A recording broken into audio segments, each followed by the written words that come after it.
कोलकाता के लोखंडी में ऑल्टो कार बेकाबू होकर खाई में गिर गई। हादसे में 2 लोगों की मौत हो गई जबकि 2 लोग घायल हैं। इन्हें अस्पताल पहुंचाया गया। सुबह के वक्त लोखंडी के बुदेर गुफा रोड पर कार 250 मीटर गहरी खाई में जा गिरी। हादसे की सूचना पर मौके पर पहुंची एसडीआरएफ की टीम ने घायलों को अस्पताल में भर्ती कराया, जहां उनका इलाज चल रहा है। दोनों शवों को भी खाई से बाहर निकाला गया।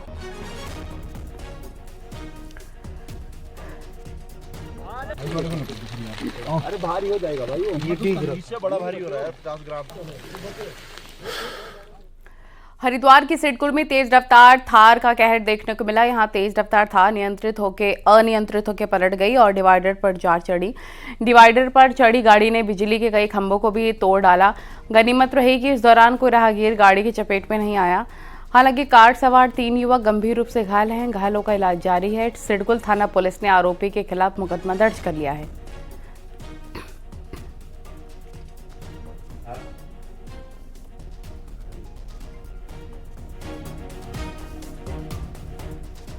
देहरादून में मर्सिडीज कार से मजदूरों को रौंदने वाले और 4 लोगों की मौत के जिम्मेदार आरोपी वंश को अगले ही दिन जमानत मिल गई। अब हालात ये हैं कि अकेले देहरादून में पिछले 5 महीनों में 30 से ज्यादा लोग तेज रफ्तार की वजह से अपनी जान गंवा चुके हैं। लेकिन इन मामलों में आरोपी कुछ ही दिन बाद सलाखों से बाहर भी आ जाते हैं। देखिए रिपोर्ट।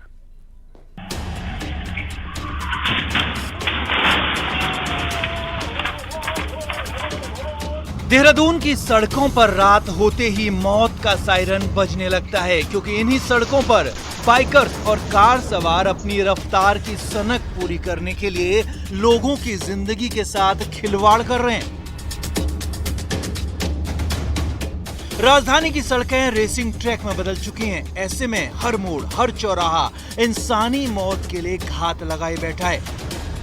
बीते गुरुवार को भी यही हुआ जब तेज रफ्तार मर्सिडीज कार ने 6 लोगों को रौंद दिया, जिसमें 4 की मौत हो गई। ये सिर्फ अकेला मामला नहीं है, बल्कि इसका सिलसिला लगातार चल रहा है।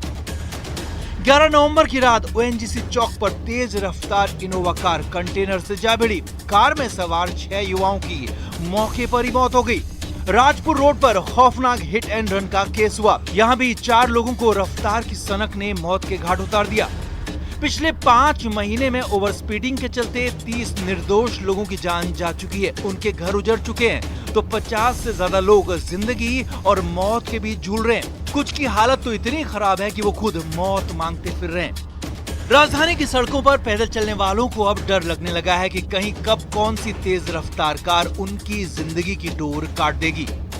किसी समय कितने बार घटना होते होते बचा है, और ये रोड तो अब बदतर हो गया है। देखिए, अब हम लोग शाम को तो चल नहीं सकता है।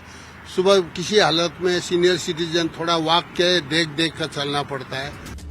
देहरादून में खुलेआम सड़कों पर बाइकर्स और कार वाले अवैध रेसिंग करते हैं, लेकिन पुलिस महकमा उन्हें रोक पाने में नाकाम साबित हो रहा है। खाकी की नाक के नीचे हर रोज के हिसाब से ऐसे मामले बढ़ते जा रहे हैं, लेकिन पुलिस वाले अपनी पीठ खुद ठोकने से बाज नहीं आ रहे। यही नहीं, आंकड़े दिखाने के लिए हर बार की तरह यहाँ भी पुलिस वालों के पास लंबी चौड़ी लिस्ट मौजूद है। और अब तो हाल ये है कि जमीन पर ठोस काम करने के बजाय पुलिस अधिकारी मॉरल पुलिसिंग पर भी उतर आए हैं, जो कि हैरान करने वाला है। 2000 से ज्यादा ड्रंक ड्राइविंग के लोगों को 2300 का फिगर है 2 महीने के अंदर, और जो पहले 800-700 रहता था उससे ज्यादा कार्रवाई की गई है। और साथ ही साथ आप लोग भी इसमें विदित हैं कि डेली जिस तरह के जो आउटस्कर्ट्स में शराब पीने वाले हों या गाड़ियों में शराब पीने वाले हों, उसमें भी 3,500-4 हजार लोग के विरुद्ध कार्रवाई विगत 3 माह के अंदर की गई है। तो पुलिस का इन्फोर्समेंट की ड्राइव लगातार चल रही है। अपनी रफ्तार से दूसरों के घर उजाड़ने वाले ऐसे आरोपी अगले ही दिन जमानत भी पा जाते हैं और फिर आजाद घूमने लगते हैं। लेकिन जिन परिवारों पर मौत का कहर टूटा है, उनकी कोई सुनवाई नहीं होती। तो ऐसे में न सिर्फ राजधानी बल्कि सभी बड़े शहरों में इस तरह की बेलगाम रफ्तार को रोकना जरूरी है, और ये काम पुलिस के साथ साथ आम लोगों को भी करना होगा। देहरादून से सत्येंद्र बर्तवाल के साथ ब्यूरो रिपोर्ट, न्यूज़ 18। और बागेश्वर में गरुड़ के सलानी गांव में शनिवार सुबह हुई बारिश के कारण एक मकान अचानक गिर गया। हादसे के वक्त परिवार के सदस्य घर के अंदर ही अंगीठी चलाकर आग सेंक रहे थे। हादसे में 9 लोग घायल हो गए। स्थानीय लोगों ने पुलिस के साथ मिलकर सभी घायलों को बैजनाथ अस्पताल भर्ती कराया, जहां उनका इलाज चल रहा है।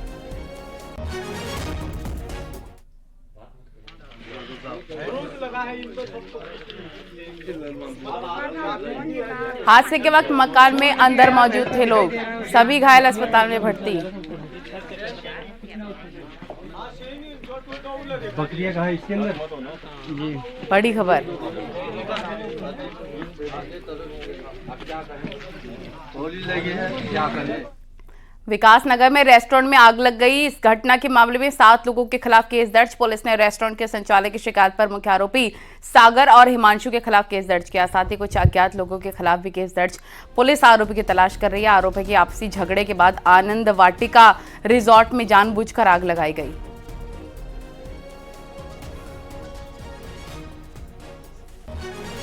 सीएम पुष्कर सिंह धामी बनबसा में पूर्णागिरी मेले का उद्घाटन करते नजर आए। इस मौके पर उन्होंने कहा कि सरकार की कोशिश है कि मेले का आयोजन साल भर हो। साथ ही मुख्यमंत्री ने कहा उनकी कोशिश है कि पूर्णागिरी मंदिर के आसपास के धार्मिक और पर्यटन स्थलों को जोड़कर एक सर्किट तैयार किया जाए, जिससे लोगों को रोजगार के मौके मिलेंगे। पूर्णागिरी मेला 3 महीनों तक चलेगा। इस दौरान श्रद्धालुओं की सुविधाओं के लिए मुख्यमंत्री ने अधिकारियों को जरूरी निर्देश दिए। सीएम धामी का कहना है कि आने वाले दिनों में पूर्णागिरी में जरूरी सुविधाएं सरकार बढ़ाएगी। पूर्णागिरी धाम में लोगों की अपार आस्था है और यहां बड़ी संख्या में लोग पहुंचते हैं।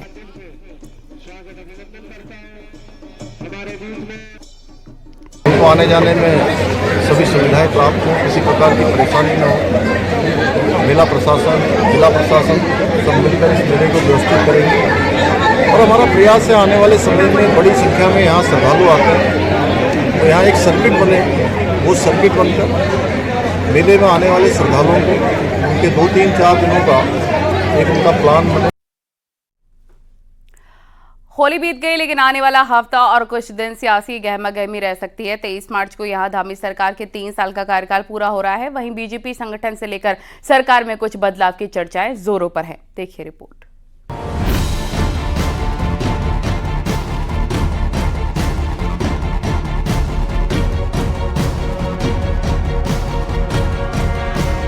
पूरे प्रदेश में 2 दिन होली के बाद अब रविवार का ब्रेक होगा, पर सोमवार से शुरू होने वाले हफ्ते में इस बार कुछ खास देखने को मिल सकता है।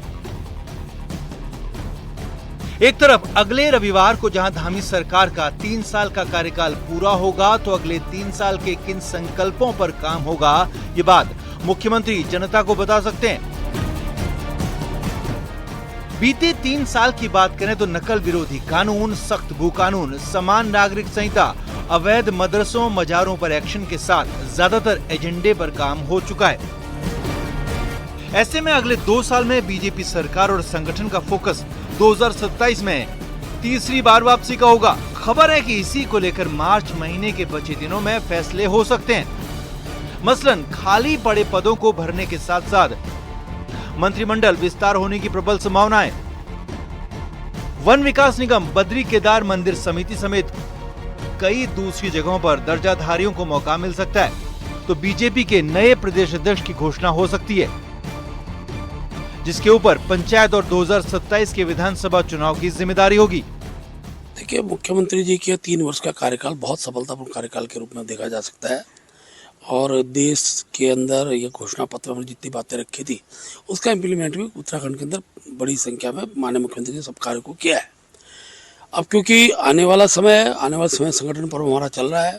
प्रदेश अध्यक्ष विधिवत रूप से अब चुनाव की तिथि किसी भी दिन घोषित हो सकती है। जिलाध्यक्ष हमने घोषित कर दी है और भविष्य के अंदर पंचायत चुनाव के साथ विधानसभा का चुनाव भी बड़ी महत्वपूर्ण एक क्रम आगामी दिनों में संगठन के रूप में चुनाव की प्रमुखता का विषय रहेगा और आगामी दिनों के अंदर चुनाव की रचना पर हम ध्यान देंगे। जहाँ तक दायित्वदारों का विषय और मंत्रिपरिषद का विषय, मुझे पूरा विश्वास है बहुत जल्दी सरकार दायित्वधारी की भी नियुक्ति करेगी और मंत्रिपरिषद के रिक्त पदों को भी बहुत जल्दी भरा जाएगा। देखिए, प्रदेश अध्यक्ष जी का जहाँ तक सवाल है, अभी डेट आनी है, बाकायदा केंद्र से डेट आएगी और जो हमारे राष्ट्रीय चुनाव अधिकारी है वो निश्चित रूप से डेट तय करके पर्यवेक्षक आएंगे और उसके बाद जो है यहाँ पर प्रदेश अध्यक्ष का चुनाव होना है। होली के बाद सोमवार से शुरू हो रहे हफ्ते के साथ जहां सरकार के 3 साल की उपलब्धियों पर बात होगी, तो अगले 2 साल बीजेपी सरकार और संगठन किस प्लान पर काम करेंगे उसको लेकर बड़े फैसले देखने को मिल सकते हैं। देहरादून से न्यूज़ 18 के लिए दीपांकर भट्ट की रिपोर्ट।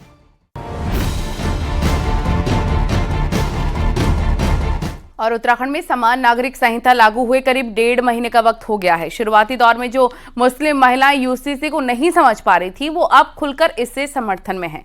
देहरादून की रूबी की कहानी भी उनमें से ही एक बताई जा रही है।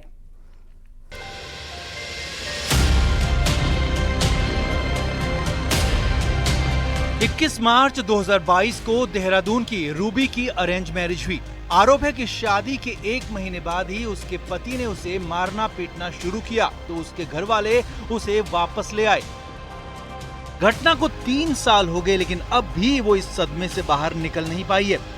लेकिन अब यूसीसी प्रदेश में लागू होने के बाद परिवार वालों ने कोर्ट का दरवाजा खटखटाया है। यूसीसी बहुत अच्छा है और हर लड़की को इंसाफ मिलेगा, इससे किसी लड़की को धोखा नहीं मिलेगा। कोर्ट में जा सकेंगी, अपना इंसाफ ले सकेंगी। बहुत बदलाव आएगा, बहुत अच्छा हिसाब है ये लड़कियों के लिए, औरतों के लिए बढ़िया है। इससे मैरिज जो होगी बेस्ट होगी, लड़कियों की लाइफ में सब अच्छा होगा। अगर ये हम उस हिसाब से शादी करें रजिस्टर्ड हिसाब से तो वो ठीक रहेगा। कई मुस्लिम महिलाएं यूसीसी का खुला समर्थन कर रही हैं और उन्हें समान नागरिक संहिता से ही आस है। खासकर शादी के रजिस्ट्रेशन को लेकर महिलाएं बेहद खुश हैं। मैन से जो बहुत ज्यादा एक्सप्लॉइट करते हैं गर्ल्स को, वो नहीं कर पाएंगे। जैसे कि आपने देखा होगा कि एक फर्स्ट मैरिज वो यहाँ इंडिया में कर लेते हैं और बाहर किसी कंट्री में जाते हैं तो उनकी वाइफ तो उनके साथ नहीं रहती, वो अकेले ही वहाँ पर रहते हैं, तो वो वहाँ पर दूसरी वाइफ कर लेते हैं। तो अब जैसे शादी रजिस्टर्ड होगी और एक इंसान एक ही शादी कर सकता है, तो ये डेफिनेटली बहुत अच्छा है। इससे कोई भी मैन या कोई भी बॉय किसी भी गर्ल को या एक्सप्लॉइट नहीं कर सकता। आपने देखा होगा बहुत सारे केसेस आ रहे हैं। 3 तलाक और फतवे के डर में रहने वाली मुस्लिम महिलाएं यूसीसी लागू होने के बाद राहत महसूस कर रही हैं और वो अपने हक के लिए अब आवाज भी उठा रही हैं। न्यूज़ 18 के लिए देहरादून से भारती सकलानी की रिपोर्ट।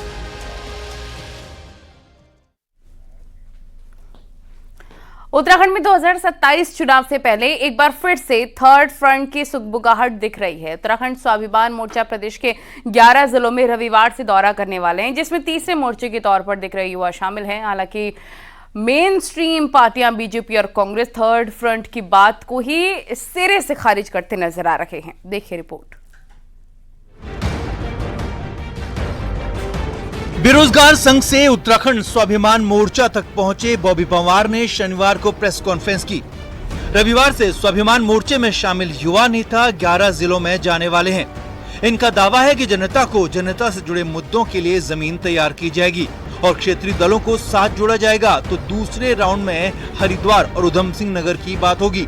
जो हमारी 12 से 13 दिन का ये कार्यक्रम है, ये जिला मुख्यालयों में चिंतन गोष्ठियां हैं और इसकी शुरुआत उत्तरकाशी जनपद के मुख्यालय से हो रही है और ऐसी 11 जनपदों में लगभग अभी फर्स्ट फेज में हमने चिंतन गोष्ठियां रखी है। और उसके बाद हमारा जो टारगेट है वो ये है कि जो उत्तराखंड के जो क्षेत्रीय दल हैं उनसे वार्ता की जाएगी, उनके पास प्रस्ताव रखे जाएंगे, जो और संगठन है उनके पास भी प्रस्ताव रखे जाएंगे साथ आने के लिए। लोकसभा चुनाव लड़ चुके बॉबी पंवार, विधानसभा उपचुनाव लड़ चुके त्रिभुवन चौहान जैसे युवा क्या तीसरे मोर्चे की तरफ आगे बढ़ रहे हैं, जबकि उत्तराखंड की राजनीति 25 साल में 2 राष्ट्रीय पार्टियों बीजेपी और कांग्रेस की रही है। पर बीते 10 साल में कांग्रेस की पोजीशन कुछ कमजोर रही है, तो ऐसे में कहीं कांग्रेस का स्पेस तीसरा मोर्चा तो नहीं छीन लेगा। प्रदेश अध्यक्ष करण माहरा के मुताबिक लोकतंत्र में सबका सम्मान है, लेकिन ऐसा माहौल बनाने के पीछे कुछ ताकतें हैं, पर कांग्रेस को कोई नुकसान नहीं होगा। वहीं बीजेपी भी अपना मुकाबला कांग्रेस से ही मानती है, किसी और से नहीं। मैं उन युवाओं के खिलाफ कह रहा हूँ जो आंदोलन करते हैं, चीजों को उठाते हैं, ये लोकतंत्र में होना चाहिए, उनका अधिकार भी है। बस एक ही चीज से डर है, जिस तरीके से आंदोलन हुआ और जिस तरीके से लोकपाल की नियुक्ति को लेकर आंदोलन किया गया और उसमें से केजरीवाल को पैदा किया गया, उसमें किरण बेदी को कहीं पहुंचाया गया, किसी को वीके सिंह को जो है मंत्री बनाया गया, ये सारी चीज़ें जो निकल गया, लेकिन जनता को क्या मिला? 0 मिला, 0 मिला। और मुझे लगता है कई एनजीओ ग्रुप्स और कुछ बड़े लोग इन सारी चीज़ों के पीछे खड़े भी हैं, उनकी नीयत को भी भांपने की हम लोगों को ज़रूरत है। और हमला तीसरा फ्रंट बनाने की जो बात चल रही है किसी के नेतृत्व में, वो इनके टक्कर में कहीं पर भी नहीं टिक पाएगा। आखिरकार 2 पार्टियां हैं यहाँ पर, महत्वपूर्ण भूमिका जो निभाने वाली है भाजपा है और कांग्रेस है। तो इसलिए तीसरा कुछ लग नहीं पा रहा है कि तीसरा यहाँ पर उभर पाएगा। उत्तराखंड में यूकेडी और बीएसपी ने 2012 तक कुछ हद तक अपना दखल जरूर रखा, लेकिन इसके बाद क्षेत्रीय दल सिमटते चले गए। पर इस बार चुनाव में वोट हासिल करने के बाद युवा तीसरा ऑप्शन बनाना चाहते हैं, ताकि दो राष्ट्रीय पार्टियों की राजनीति में उत्तराखंड में लोकल मुद्दों के साथ पांव जमाए जा सकें। दीपांकर भट्ट, न्यूज़ 18 देहरादून।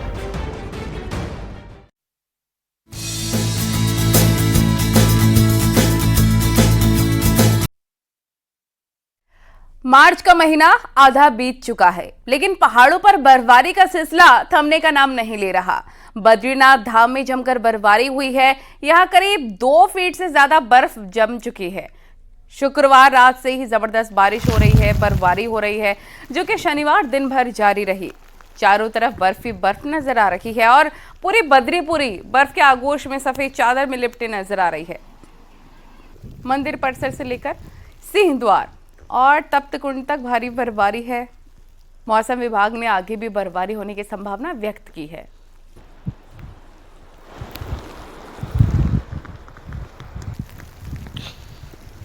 उत्तरकाशी में गंगोत्री हाईवे बंद है। झांगथांग ग्लेशियर आने से थराली के आगे हाईवे पूरी तरीके से बंद हो गया है। थराली से आगे बर्फ टूटकर हाईवे पर आ गई है। यहां बीआरओ की टीम बर्फ को हटाने में जुटी है, लेकिन बर्फ ज्यादा होने से सड़क को खोलने में वक्त लग सकता है। पहाड़ों पर कई जगह भारी बर्फ जम चुकी है।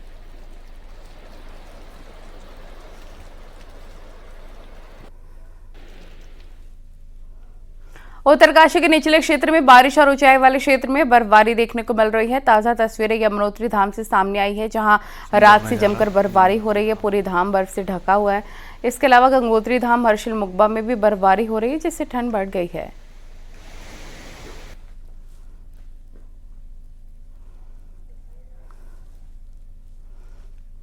उत्तराखंड में मौसम विभाग ने अगले 48 घंटे बारिश और बर्फबारी का अलर्ट भी जारी किया हुआ है। चमोली, अल्मोड़ा, नैनीताल, बागेश्वर सहित प्रदेश के कई इलाकों में जमकर बारिश हुई है। साथ ही बद्रीनाथ धाम, हेमकुंड साहिब, फूलों की घाटी, नीति मलारी घाटी में जमकर बर्फबारी हुई। हालांकि देहरादून समेत मैदानी इलाकों में मौसम साफ है। पहाड़ में हुई बारिश और बर्फबारी से एक बार फिर से ठिठुरन बढ़ गई है।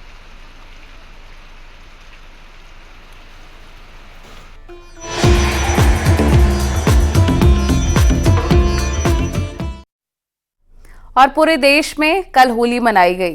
कुमाऊं के इलाके में होली का जश्न आज भी मनाया गया है। नैनीताल में होली के रंगों की मस्ती में लोग डूबे रहे। सभी लोगों ने मिलकर होली मनाई। पर्यटकों पर भी होली का रंग चढ़ा नजर आया। पहाड़ की होली का मजा सैलानियों ने भी लिया। पहाड़ की पारंपरिक होली खेलकर पर्यटक काफी खुश नजर आए। यहाँ लोगों ने एक दूसरे को गुलाल लगाकर होली की बधाई दी। होली के गानों पर लोग कूद फिर के पहाड़ से 3 महीने पहले होली के कार्यक्रम शुरू हो जाते हैं। आज झलड़ी मनाई गई है। अब समापन टीके के साथ रविवार को होगा।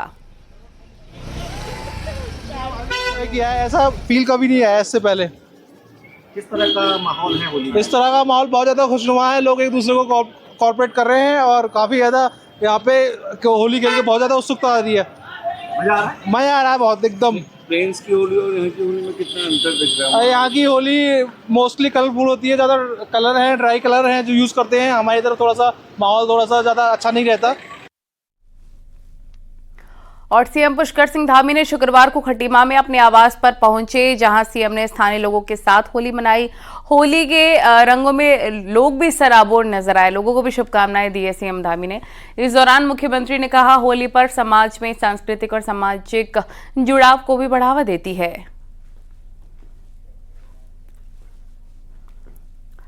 तो पहाड़ों में 3 महीने तक चली होली का छलड़ी के साथ समापन हो गया है। अल्मोड़ा में लोगों ने एक दूसरे को गुलाल लगाकर एक दूसरे को बधाई दी, जमकर होली खेली। होली खेलने के लिए दूसरे राज्यों से युवा भी पहाड़ आए और अपने गांवों में जमकर होली खेली है।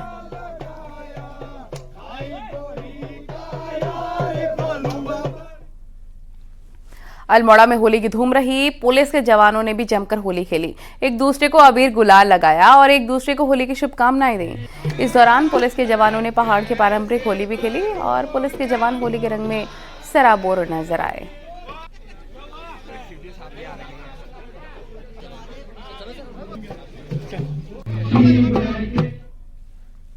पहाड़ के साथ ही शनिवार को रामनगर में भी होली की धूम रही। यहां पहाड़ मूल के लोगों ने होली मनाई है। यहां भी होलियार होली की मस्ती में डूबे नजर आए। होली के गानों में महिलाएं भी खूब थिरकती नजर आई हैं।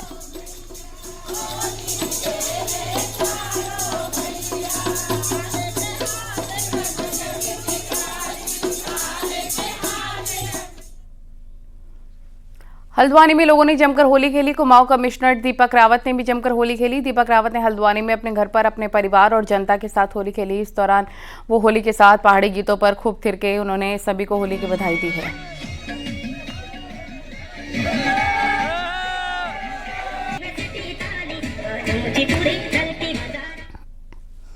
कुमाऊं के ज्यादातर इलाके में शनिवार को होली खेली गई। इसको देखते हुए पुलिस भी अलर्ट है। हल्द्वानी में पुलिस के जवान सुबह से सड़कों पर दिखाई दिए ताकि हुड़दंगियों और शराबियों को कोई भी उनके कारण अप्रिय घटना ना हो सके। इस बार ज्योहार से दूर सड़कों पर ड्यूटी दे रहे पुलिस जवानों को उत्साह बढ़ाने और उन्हें होली की शुभकामनाएं देने खुद नैनीताल जिले के पुलिस कप्तान प्रहलाद नारायण मीणा जवानों के पास पहुंचे। उन्होंने खुद अपने जवानों को टीका लगाया, गुजिया से मुंह मीठा कराया। एसएसपी ने सभी को होली की बधाई दी है।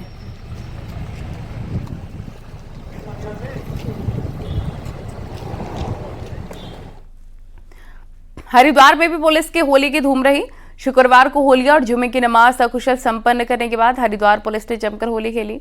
यहां पुलिस लाइन में एसएसपी प्रमेंद्र सिंह डोभाल की मौजूदगी में पुलिस अधिकारियों और कर्मचारियों ने जमकर रंग गुलाल उड़ाया और एक दूसरे को रंग लगाया। होली की मस्ती में डूबे पुलिस अधिकारी डीजे के गानों पर खूब थिरकते नजर आए।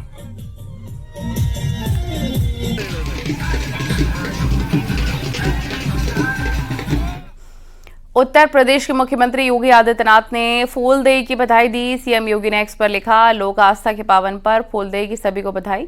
ये पर्व प्रकृति के उत्सव, नव ऊर्जा के संचार, उमंग और उल्लास का प्रतीक है। फूलदेई पर्व आप सभी के जीवन में उत्साह का संचार करे, यही कामना है।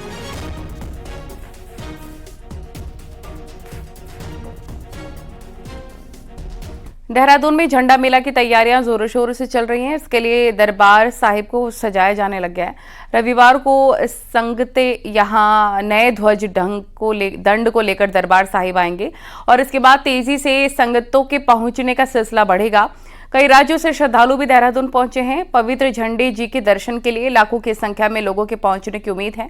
आपको बता दें कि 6 अप्रैल को मेला खत्म हो जाएगा।